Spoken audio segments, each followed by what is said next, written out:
Hello, everyone. We're on to our next section, the psychology of money. So we'll go ahead and get started here. Before we get too far into this, couple of important parts to this. You're going to take 3 psychometric tests or personality tests throughout this section. One of the things I would highly recommend you do is in a notebook or somewhere that you keep these materials, please write down all 3 of your personality scores. One of them is going to be a Myers-Briggs typology indicator, and you'll write down a 4-letter score, for example, ENTJ or ISFJ. Please make sure you write those down. Also, with that, you're going to receive a number score, and I would write that down next to each one of those letters. The second or third one will be the second one, probably be a locus of control quiz, and there's 3 scores, 3 possible scores you'd receive on that. One is an external locus of control, one is a moderate internal locus of control, and the last one is a strong internal locus of control. You'll receive one of those 3. Again, please write it down. And the last one is a money spending personality. You'll receive, I believe it's one of 5 scores. And again, please write all those down. We'll go ahead and use them for a future assignment. When I usually start teaching this section, I call it the psychology of money.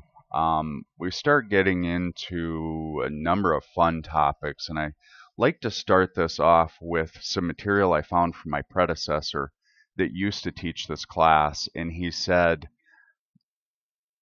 most students have an impractical belief of their future income.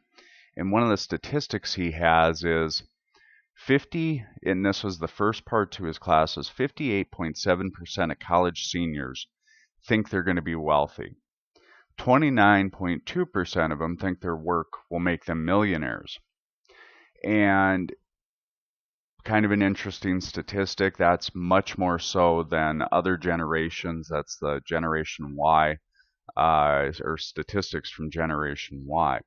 The interesting part of this is later on we'll get into something called the time value of money, but to some level there probably those things will occur, especially the millionaires. The reality is that most people will possibly make more than their parents did, but because of inflation and the changes in prices of goods and services throughout time, there's many items that this generation, Generation Y, is actually going to spend more for. But they may become millionaires simply because a millionaire in 2016, around this current time, is very different than a millionaire 50 years ago. And again, that's because of the time value of money. A millionaire 60 years ago would be equivalent to somebody that has 50 or $100 million today. Now, the interesting thing about these statistics, again, that 58.7% of college seniors think they'll be wealthy, 29.2% think that their work's going to make them millionaires, is later on we're going to do something called an income analysis. And in the income analysis, I actually find out that these statistics, through a little bit of analysis, are very accurate. The interesting thing is I don't know where, especially the 58.7% of college seniors think they'll be wealthy, is we don't know where these misconceptions come from. And that's kind of the interesting part. And I think it's probably mass media, maybe as simple as MSN articles or something like that, that cause that belief. Now, I am not going to sit here and say you will or will not be wealthy, but we are going to talk about some of the components that go into someone that is wealthy and look at this a little differently. Now, throughout this PowerPoint or lecture, there's going to be a number of times I'm going to ask that you hit pause on the video and take some time to write down some information for some exercises. So, the first exercise we're going to do, and I want you to hit pause after going through this so you can take some time and please set aside some time to go through this exercise. We're going to pretend a magical genie came and visited you, and as you can see, his name is going to be Tom. I like to have a little bit of fun with this and add some illustrations. So, the magical genie named Tom visited you and said that you'd no longer have to work to live for the rest of your life, and the genie would provide for you until the day you died. The only catch to this the only catch to this wish is the genie would know if you were being too greedy. In other words, if you were asking for more than what would make you content, Tom would know, the genie would know. So if you're asking and you're going over that imaginary line of getting into, oh, well, I might want that, but do I really, is it a necessity? Is it really going to be of any benefit to me? Tom's going to know. So you get to have what you want in life, but wherever that line is, where what you perceive as a need is now just a really sort of lavish want, Tom's going to know. And at that point, the wish will go away and you'll no longer receive any gains or any money or anything else from Tom. So I want you to take some time, write down what your world would look like if you didn't have to work for someone else. Think about things like, what kind of house would you live in? Would you drive? What kind of car would you drive? Would you have a golf membership? Would you have a boat? Would you be able to travel a lot? What would your life look like? Now remember, it's so you're content, not necessarily just poor and you have your basic needs, food, clothing, and shelter. We want you to be content and enjoy life.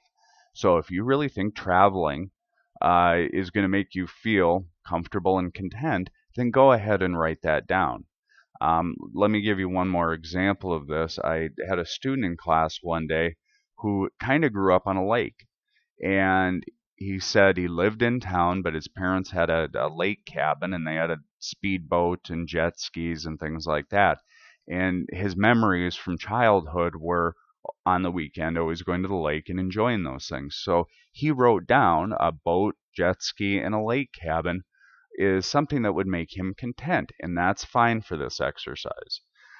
That being said, if you're asking for a yacht and you never grew up with having a yacht and you maybe grew up in a middle class household, then having a yacht is probably not going to make you content. That's probably wanting a little too much, or at least it would be for me. So go ahead, take some time, pause the video.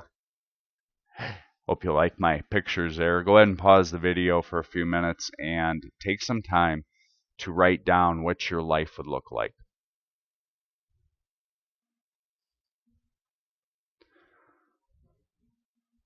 All right, now we're back from doing that exercise. Now, the reason we go through that exercise, and we do so before you're actually out in the real world living life, and I know some of you are non-traditional students, you are living life, this exercise can still apply. The reason we do it now and not when you get into a certain situation is because there's a concept we're going to start looking at, which is an idea of keeping up with the Joneses or keeping up with the neighbors. Very often, keeping up with the Joneses, and we have an academic term for this, it's called conspicuous consumption and invidious consumption. But trying to keep up with the Joneses falls in line with what's called wealth destruction. Those types of behaviors really coincide with throwing your money away, doing things sort of illogical and irrational. So it's important that before you're in that position to keep up with the Joneses, that you're already living the life you want to live. You already have the things that make you content, because it doesn't matter who you are.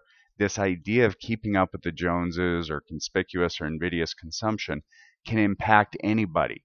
In other words, I can be impacted by this sort of want or desire of keeping up with the Joneses. And later on, I'll tell you a story of when that happened to me. only 3-4 years ago. Uh, so let's talk about the actual definitions of this. There's conspicuous consumption, which is acquiring luxury items to display economic status. And then we have invidious consumption, which is purchasing luxury items to make others envious of your economic status. Again, the reason this is so important is because these two types of behaviors usually lead to wealth destruction. Probably the most famous frugal individual out there is the second, third wealthiest person in the world, depending on the year and depending on the magazine article that such as Forbes that lays out who the wealthiest people are. Warren Buffett is really sort of the textbook way you save money and invest and become wealthy. Uh, Oftentimes in the world of investing and personal finance, we say he did it right. And Warren Buffett is known for living the life he wants, having the life he wants, and doing things that make him very content, but that are things you and I would do or that an average person would do. One of the things he does in his spare time is he likes to play bridge or cards with friends and others. And the other thing he likes to do is play a ukulele. Now, I believe he's worth between 60 and 70 billion dollars. Can he afford a yacht? Yes, he can. Can he afford jet planes and all these other things and toys out there? Sure, he could. But what he likes to do in his spare time is to play cards with friends, and he likes to play the ukulele. Well, when these are items or things that sort of make you happy, and they're well within reason for somebody that has his capability, he doesn't get into the mindset with trying to compete with others. He does what makes him content. And the goal of personal finance, or one of the goals, is that you're living the life you want to live and that you are content. For example, I grew up in a household where once a year we'd go on vacation. So I like to take vacations, not too many, and I like to travel. But any more than traveling a far distance once a year, I'm fine with that and don't have any desire to do more than that. But if all of a sudden I start traveling with maybe friends of, my wife and I, a couple friends or something like that, and I'm doing so in order to kind of keep up with them, well, that's silly. I should have no reason to try to keep up with them. And especially if it's not making me happy, I'm only doing so to display economic status and that I have the ability to do that. Now, having this idea of keeping up with the Joneses and sort of competing, and it falls in line with that, is really in the research of personal finance and Warren Buffett and what it is wealthy people do differently, we find an interesting concept. And I like to start this off with a concept or an idea that my dad asked me a few years ago. We were on a walk, and he asked me, as I research, teach personal finance and get into that, and he asked me, he said, Bruce, is there any one thing that sets wealthy people apart from average people, or even people that maybe are economically in dire straits?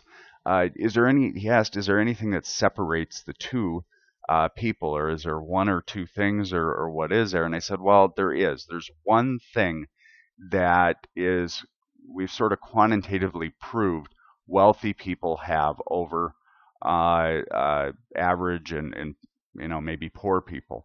And that is something called a locus of control. And before I get too far ahead in this, I want you to go to this Mind Tools under D2L in content.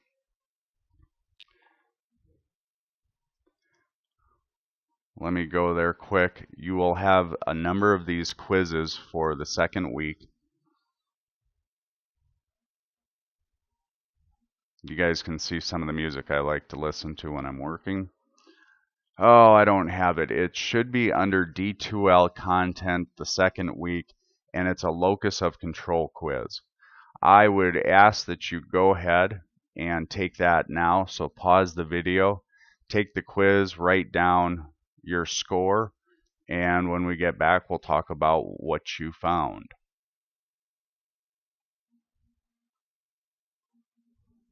All right, welcome back. You've just taken a locus of control quiz to figure out what type of locus of control you had. And as I said before, my dad asked me, is there one thing that sets apart wealthy people from average people and poor people? And the answer is yes, there's one sort of thing, and it's called a locus of control. Now, a locus of control is really just how an individual perceives their life in the circumstances in their life. We know that usually highly successful people and usually wealthy people have what's called an internal locus of control. And an internal locus of control is a belief system where they think that their behavior is guided by their personal decisions and efforts. In other words, they believe that they're in charge of their destiny and their future, and that their actions result in the future they want. An external locus of control is where an individual believes that his or her behavior is guided by fate, luck, or other external circumstances. Now, it was interesting, a couple of years ago, I was teaching a class, and we were going through this, and I had a young lady take this test and do what you're doing here, and she took it, and she kind of asked me, and I hadn't told him what locus of control is yet, but she asked me, she's like, well, Bruce, which one did you say rich people have? And I said, usually an internal locus of control. And she looked at me and she's like, God darn it, I don't have any luck here. I've got an external locus of control. Oh, I can't believe this. And she sort of went on to, blame the world on luck and fate. And, oh, I can't believe this happened to me. And a student sitting next to her that had a very strong internal locus of control looked at her and he couldn't believe it. And I was sort of in shock too. And he looked at her and he said, you act as if you have no control over your belief system, that it just is sort of fate, or you were destined to have bad luck. And that was really her attitude. To give you another circumstance of these two different students, one that had a strong internal locus of control and one that had an external locus of control, the external locus of control student throughout the semester was always blaming either me or other circumstances in their life for doing poorly in the class. When she took the final exam, she did poorly on it, not because she didn't study enough for it or things like that, but because I was too hard of a test giver or too hard of an instructor. Now, I got to chime in here. Most people would say that's not the case, that I'm not like that. But she really did kind of blame me. Now, the other student with a strong internal locus of control, if they would have taken that same exam and done poorly on it, they would have said that if they did poorly on it, it was because they didn't study hard enough. Okay? Or maybe that they had no desire to study hard enough on the exam because it had no consequence. That's been me in certain circumstances. But in other words, if you have an internal locus of control, you believe that your actions give the result that you want. Now, if you have an external locus of control, and usually we align that with people that financially and don't have a lot of success in life, and you want to have an internal locus of control, you can work towards that. But I would say that in order to change your sort of value system, your belief system, and some of those things, it is going to take hard work. It's going to definitely take a conscious effort. This is something that is difficult to change in one's mind. I believe it's worthwhile, but it will take a lot of work and effort. So you may want to go talk to a counselor. You may want to talk to somebody if you desire that. Now, the interesting thing about the locus of control is, even though most wealthy individuals have an internal locus of control. That doesn't mean if you have an internal locus of control that you're going to automatically be wealthy. There's still a number of other factors that take part in whether or not you're going to be wealthy. But again, as my dad asked, is there one thing that we can see almost without question that wealthy people have, or that do wealthy people do differently? It's their locus of control that guides that. Um, so we're going to take a peek at a number of these different factors. One of the things I need to add here before I forget is on that mind tools exercise, there's three locus of controls. And you have the external, you have a moderate internal, and then you have a strong internal. Now, it's good to have the belief system that your actions give you the result that you want and the destiny that you want. But as you go through adulthood, one of the things that you're probably going to find is, or what you could find if you have too strong of a locus of control, is you begin to try to control things that you're not in control of. So there is such thing as having too strong a locus of control. And folks that are wealthy, peaceful, content, happy often spend some time consciously trying to figure out what are they in control of, what do they have influence, um, where does their influence lie, and then also to figure out when is it they're not in control. For example, you may be a restaurant owner and you're trying to manage a shift of workers.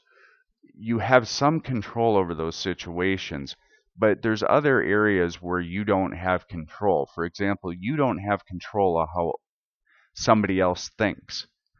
And trying to think that you have influence concerning somebody else's opinion can be dangerous, and you can get into sort of a over control or micromanagement mindset in situations that aren't applicable.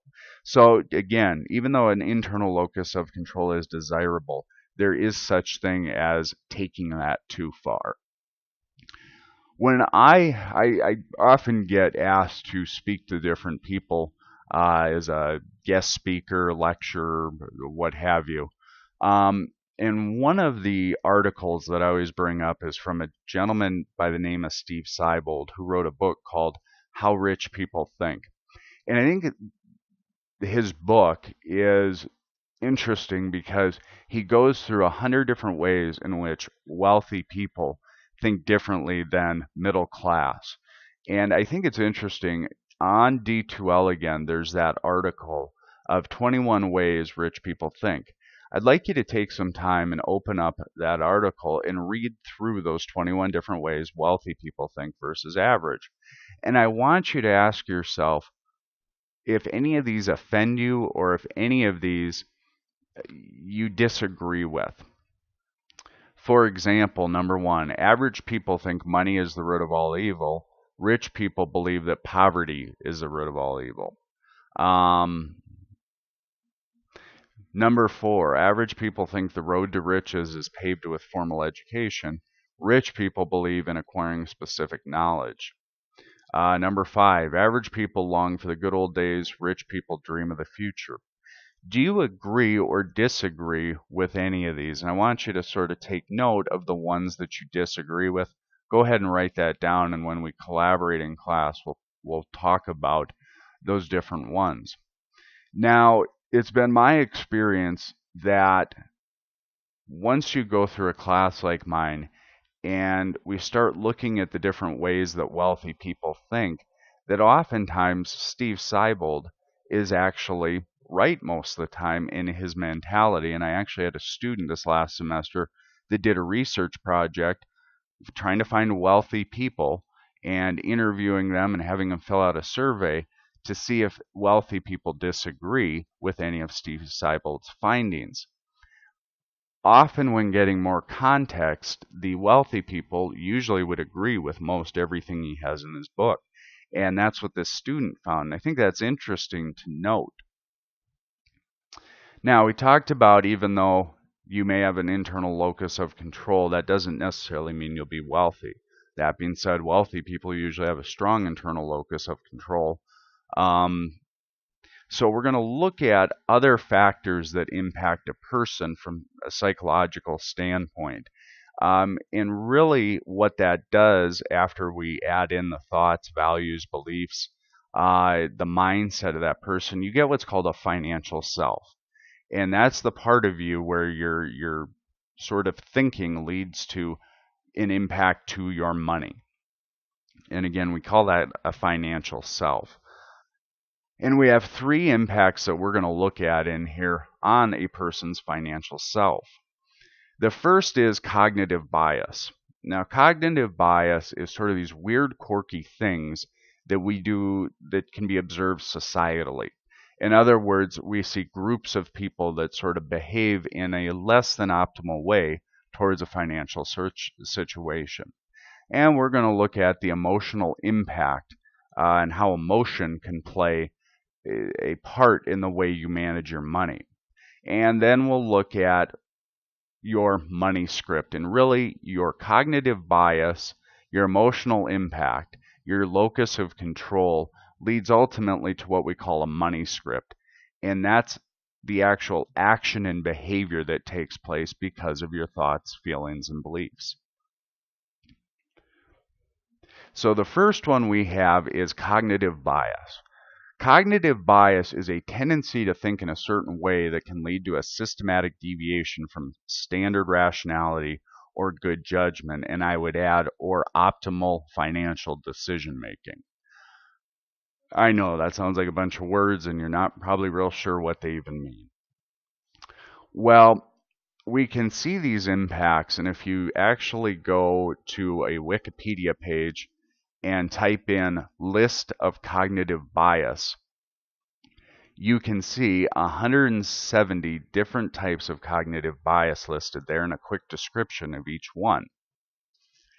And these are, again, things that we see in groups of people or societally that we do that's very much less than optimal. And we can see this in other groups of, again, groups of people. So we'll go over a few of these here. The first one I'll start with is anchoring or focalism. And that's the tendency for an individual to rely, or people to rely too heavily or anchor on one of the trait or piece of information when making decisions. Usually the first piece of information we acquire about that subject. Another way of seeing anchoring is if I say $200,000, what's the first thing that pops in your mind? Now think about that for a second. Most of the time I will have students say a house. Well, that price range you have anchored to what most of us assume would be the cost of a house or cost of an average house. But maybe that's not what I'm talking about, but that's the first thing that's available in your mind to compare that dollar amount to. So that's a form of anchoring. Other types of these different bias, the cheerleader effect. And that's a tendency for people to appear more attractive in a group rather than in isolation.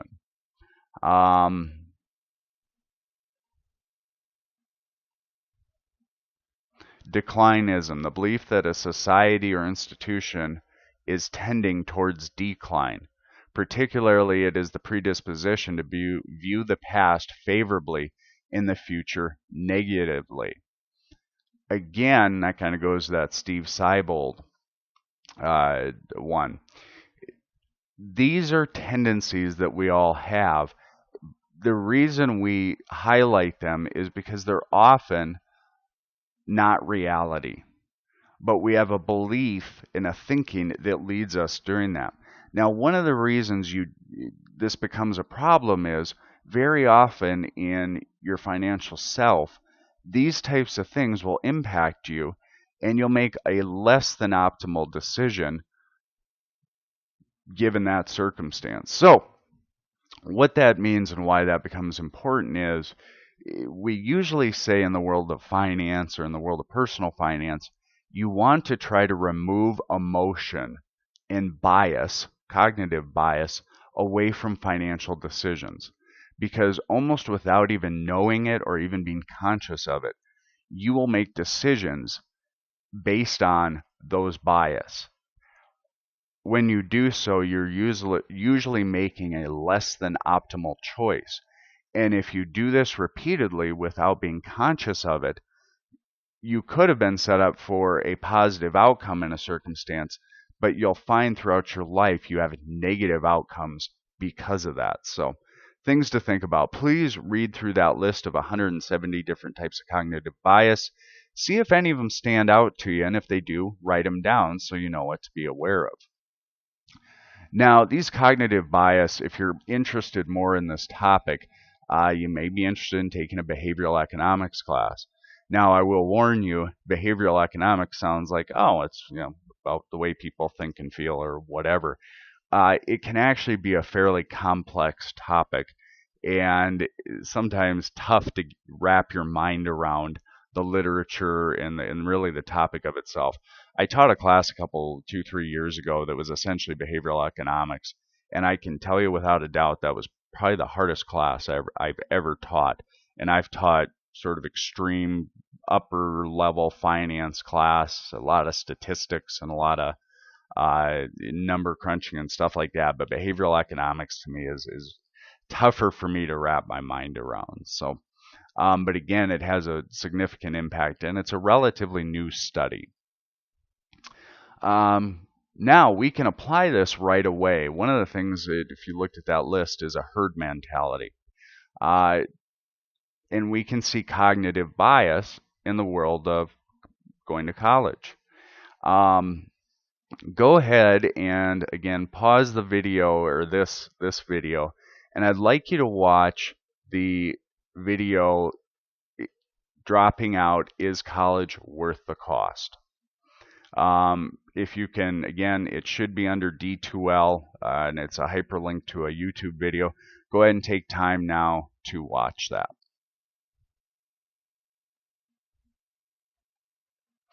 All right. I hope you found the video interesting. I did. One of the fun things I think is later on I'm really going to compare getting a college degree to investing, because I think there's really something that exists there which is called price and earnings. And we're going to go ahead and do a college degree valuation where I'm going to give you a financial model, and you're going to figure out if your college education was worth the cost. And we use investing software and investing formula to figure that out. One of the things that I did a number of years ago is I used the same formula in a banking class I was teaching, and it was at the University of Sioux Falls, and USF is my alma mater. So when I was teaching there, we have two things that we look at, which is price and earnings. The price would be tuition, and earnings we can figure out by subtracting the amount of money you can make from having the education minus what you could have made without the education. And once we have that number, we have earnings that are attributed directly to having that college degree. And as I was going through this exercise, and we do a 50-year or 40-year financial model to figure out if that's worthwhile to do. And at the University of Sioux Falls, I forgot to run the numbers before I went into the classroom. So I had all these students run this formula.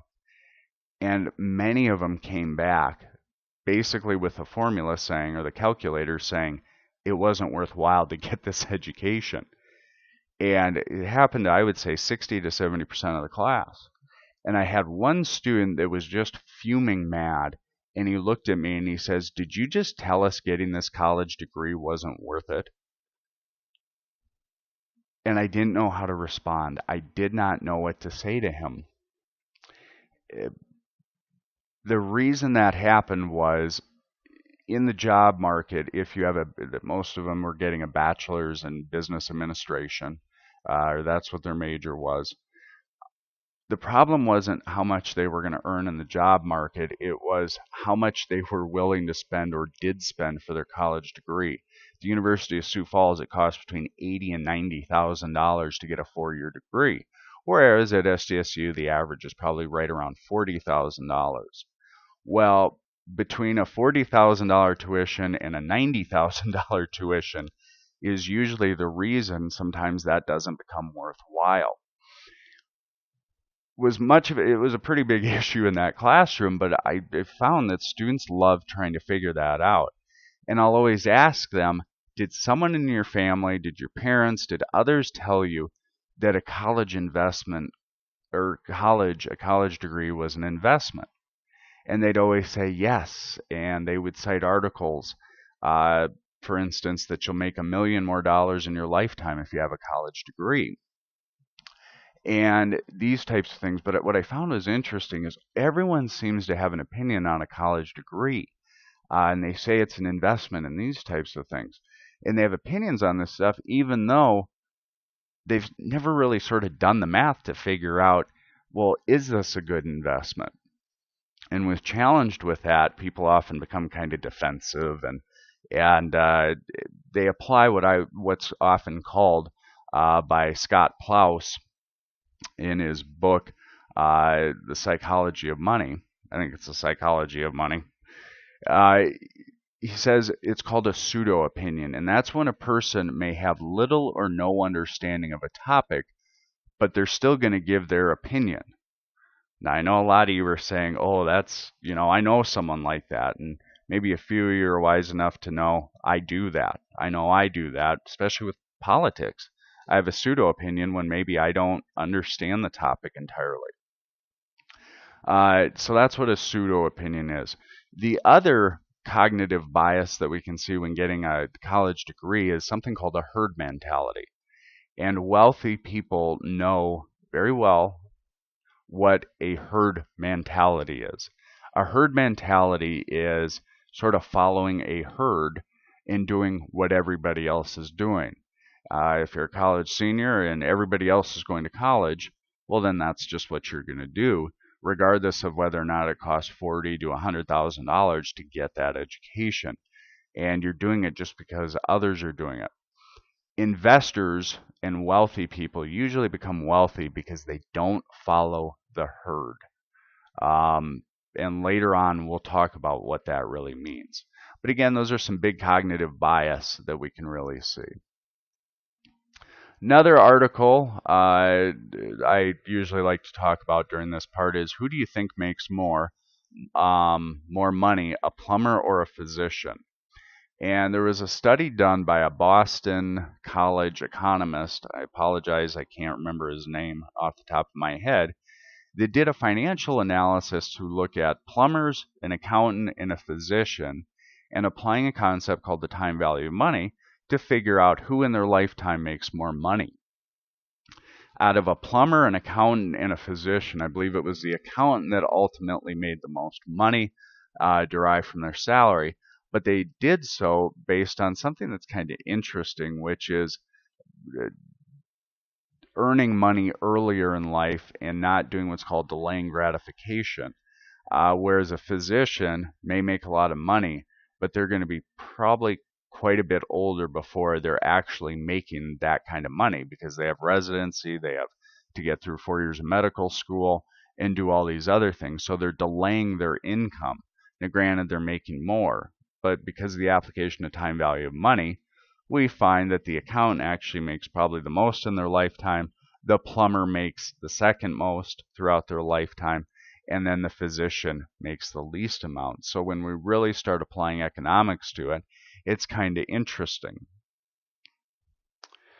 All right, the next thing we're going to look at is the impact of one's individual emotion regarding their financial self.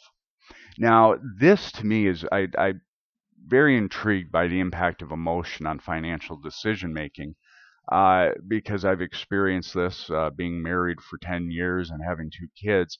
It's interesting for me to observe both the impact of emotion on myself and watch my wife and her impact of emotion on certain decisions. Now, it's very important to understand what we think the purpose of emotion actually is. Because once you see what we think emotion is kind of used for and we apply it to life, we find out very quickly why applying emotion in the year 2016 to financial decision making often leads to negative circumstances. Robert Plutchik in 1980 proposed that we have, I think it's something like 5, 6, 7 basic emotions. And these emotions are biologically primitive and have evolved in order to increase the reproductive fitness of the animal. Plutchik argues for the primacy of these emotions by showing each can trigger a behavior with high survival value, such as the way fear inspires a flight or fight response. Again, this becomes very important because if your emotion is impacting decisions, but that emotion's purpose is for survival value, you start having a lot of problems and you start making a lot of bad decisions. So let me try to contrast and compare here a little bit of the way in which emotion is used in a primitive survival situation and when it's appropriate. I don't know how many, I would assume most of you have heard of a guy by the name of Bear Grylls. He used to have a show on the Discovery Channel and actually has a show on primetime where he goes out and he's a survivalist and lives off the land and does a lot of survival things, eats bugs to survive and has to hunt his own food, get his own water, so on and so forth. Now, when we look at emotion, we have to remember that emotion serves to help us survive. So if Bear Grylls is walking on the edge of a cliff and he's afraid, he has a fear of that, well, that's a good emotion to have that will help him survive that environment. Now, fear, let's look at fear. Anybody that knows me knows I hate flying. I had a bad experience a number of years ago when I was flying back from Iraq. Had a set of headphones on and I'd been up for about 36 hours watching a movie. And when I was watching, the movie was Reign of Fire with Matthew McConaughey, and it's a movie with dragons and long story. But in that movie, when I had been up for about 36 hours, I was dozing off and I had the headphones on, and all of a sudden in the movie, an alarm on a helicopter started going off. Well, on this airplane ride, all of a sudden we hit pretty heavy turbulence. And I have this alarm going off in my earphone going, And it was crazy because I remember kind of coming out of a little bit of a sleep and grabbing onto the seat with dear life. And I thought it was funny because as I woke up and I looked around, every other Marine that had headphones on and we were in this turbulence was doing the same thing. After that, anytime I fly, I find I have a real fear of that. And if at all possible, I sort of flight from the flight. I'll do almost kind of silly things so I don't have to go fly on an airplane. Well, in that situation, I have an emotion called fear. But if you look at fear's purpose, which is survival value, you can see how ridiculous that is in that situation. Most of us know that the odds of dying on a plane is something like 1 in 5 million. So odds are pretty good I'm not going to die on an airplane flight. So fear isn't protecting me at that point. Fear is actually kind of doing damage. It's makes me worried. I kind of get neurotic and say I don't want to fly, and my wife gets upset, and it can become a little bit problematic for me. Now, especially if we compare driving and flying, I think it's something like a 1 in 12,000 chance you'll die driving, being in a car accident, driving a vehicle, but it's 1 in 6 million in flying. Well, isn't it interesting? I have no fear of driving, and usually a little concerned, but I do have a fear of flying when that fear is misplaced.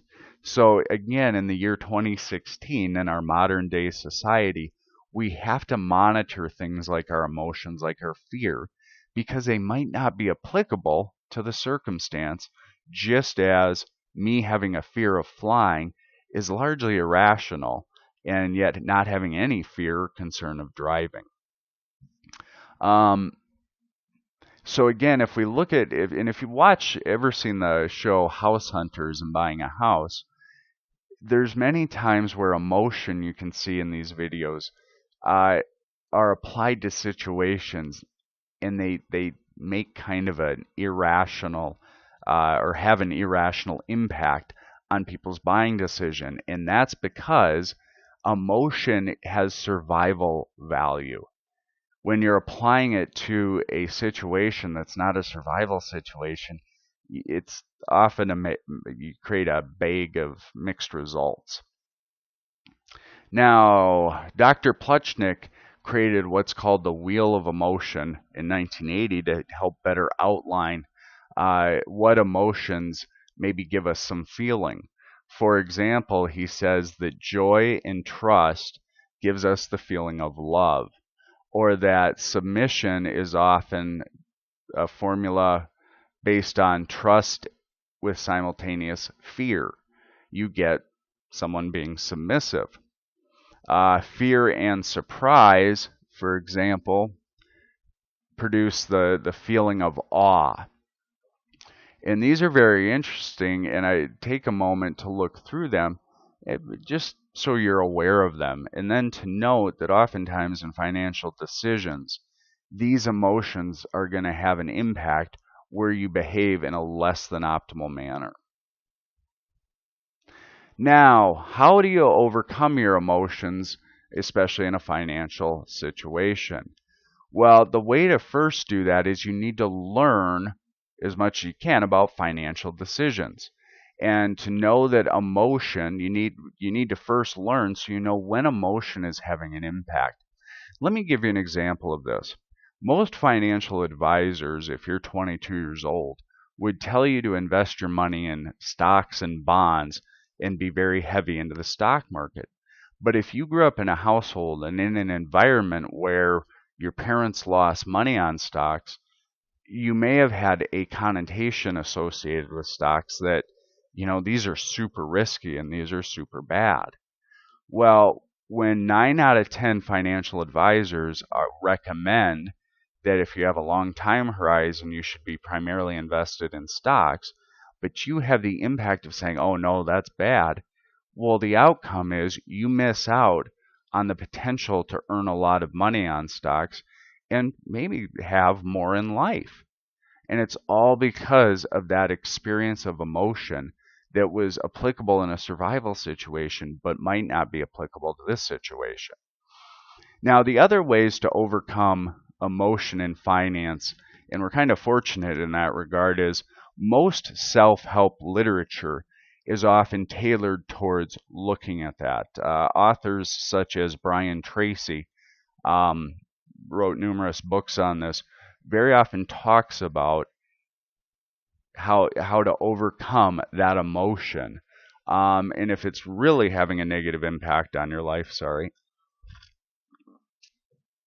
then it would be recommended that you go speak to probably a counselor to better understand those impacts. I mean, if it's really, really negative or having a really negative impact on your life, you'd want to look at that.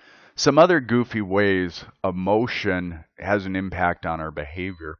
If we look at this chart here, we can see certain actions, the emotions that are involved in that, and the sometimes bizarre influence it has on that. In one study, when looking at people that were purchasing vehicles and there was a salesperson there, the study found that when safety concerns were introduced during those sales opportunities, when safety concerns were introduced, the buyers became very indecisive and really chose not to buy a vehicle and chose not to choose.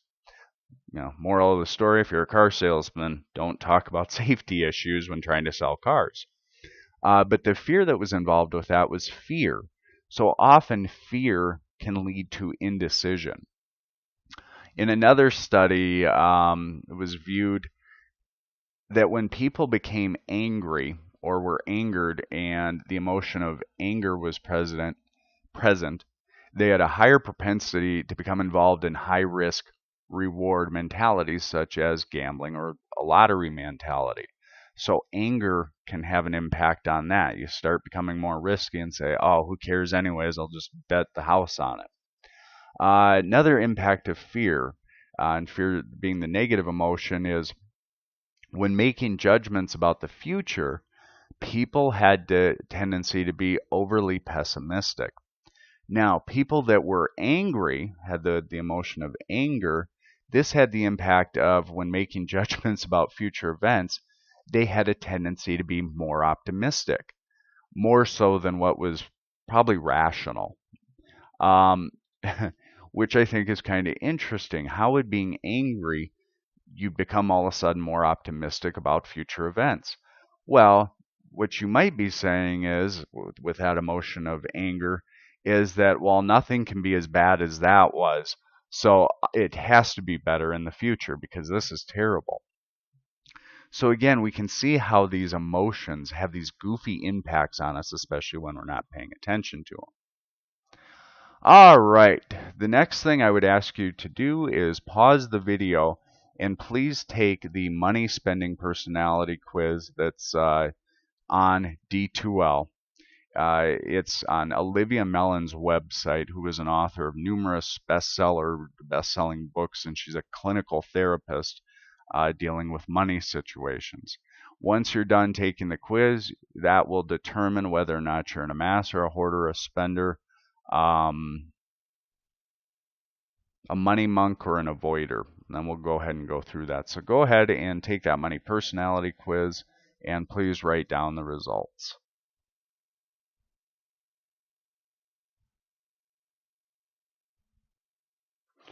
All right. So after taking that quiz, you should have found one of 5, I believe, different money personalities that you might be. And we're just going to quickly go through those. I would also encourage you to get on Olivia Mellon's website and read through some of those. The first one you might be, and this is actually my money spending personality, is I'm an amasser. An amasser is a wise money manager. They spend money, but usually have the foresight to know when something's an investment versus not an investment. And amassers want to keep pumping sort of good after good in that regard. And then we have a money hoarder, which is someone that's very tight with money and almost kind of hoards it. They're often very conservative and sometimes don't even like spending money when it makes sense. Now, it's important to know with all of these different money spending personalities that some have good and positive attributes and some have negative. There is no right or wrong. If you're a spender, you're a spender. The thing we're concerned about is when these things are taken too far. In a masser, for example, I'm an amasser, I can look at life through the lens of amassing more and amassing more, almost until it has a negative impact with my life, and it makes me look a little bit greedy, and I have to admit, maybe I am being a little greedy in those circumstances. So each one of these is fine, but it's when to know how or what impact this has on you and your decision making. We'll go back to this. My wife is actually a hoarder. So in our marriage, in our relationship, it works very well from a financial standpoint because I'm an amasser and she's a hoarder. We financially get along well. Later on in the section on money and marriage, we'll go ahead and talk about money spending personalities and when you don't get along, and then what to do when you don't get along with your spouse from a money personality standpoint. The next type of money personality is a spender. This person's sometimes called a puppy dog because they spend money with no consideration of the consequences, and they usually do so to make them happy. Now, happy is an emotion, but with that, especially for a money spender, may come spending money, and it in the onset makes you happy, but over time it makes you sad or angered or frustrated because you've spent all your money. So it's to know when you're sort of crossing the line with each one of these. And then we have the money monk, which is the opposite of the spender. They don't spend money and look at the world in terms of status, but actually in terms of helping others. Now, again, that sounds like a very good thing, very noble, very kind thing to do, but we have to remember this can be taken too far. And I think it's Olivia's Mellon book. There's a story in there about a woman who inherited a very strong small business from her parents, or medium-sized business, and worked there for 40, 30, 40 years. And as she got a little older, her husband, who was kind of a hands-off person when it came to the money, asked her how much they had saved up for retirement. And this lady, this business owner, looked at her husband and she said, "Well, what money?" And the husband said, "What money? You have a fruitful business that's very successful. Haven't we been setting aside and saving money for retirement?" And she looked at her husband and said, "No, I haven't saved any of it." And he looks back at her and says, "What have you been doing with it?" And she said she'd been giving it away to various charities and other things. This couple ended up going into therapy to try to help with this situation, because the husband, for the life of him, couldn't understand why she would do that. And ultimately, it all was attributed to this lady. When she was 8 years old, someone had called her spoiled. And after that happened to her, she made it a point to try to never look like she was spoiled or received all these things, and instead gave all her money away because of what was said to her at the age of 8 years old. So again, we can see the impact these things can have. Then the last money spending typology we have is the avoider, and that can take the form really of any other personality, but they have a tendency to avoid dealing with money. Now, often this is due to an emotional dysfunction. It also might be because, though, of a nurture issue, how this person was raised in their household. Very often what we find is a person will either follow the way their parents managed money, parents managed money, or they will be the exact opposite of the way their parents made money. And it's almost a conscious decision that if they don't want to be like their parents, then they'll say that I don't want to, if my parents are money hoarders, I don't want to be like that. I don't want to be constantly worried about money. So they will operate in a totally different mentality. And then many people operate very similar to how their parents operate when it comes to money. Avoiders, again, are usually impacted by that. And an avoider is, I would say, more of the problematic money typologies, because you can imagine if you're avoiding paying your bills, you're avoiding your money issues. They just pile up and pile up and pile up to a point that nothing can be, that you have to go hire a lawyer and a financial advisor to fix the mess. So now the last exercise I want all of you to do in this section is go to a website called humanmetrics.com, and I want you, there should be a hyperlink on D2L for this, and I want you to take the Myers-Briggs Young Typology Indicator. And again, it's about 70 questions long. You'll probably need 20 minutes to 45 minutes to take it. Try to find a pleasant environment where there's no kids around or other people around, where you can just sort of relax and take the test.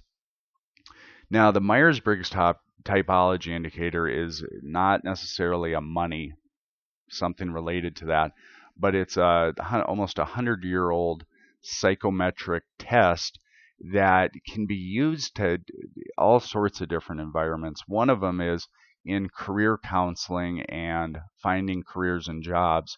It can be, the MBTI can be used for that, to sort of figure out what job you're wired for. So I want you to go ahead and take that test, write down your scores, and your score is going to be 4 letters, and then above that they're going to have an actual numeric score of that letter. Please write down all of those so you don't lose it. Once you're done taking the test, I want you to go to these different websites. Again, the hyperlink should be on D2L. And I want you to read more about your typology and try to find out, or do your own analysis and ask yourself, is that who you are? So again, go through some of those. Now the next part I want you to do here is I want you to go to a search engine such as Google, um, or whatever search engine you want to use, and I want you to enter in your personality. And if you look up at the screen here, this is what I want you to search is, I'm an ENTJ according to the Myers-Briggs Typology Indicator, or MBTI.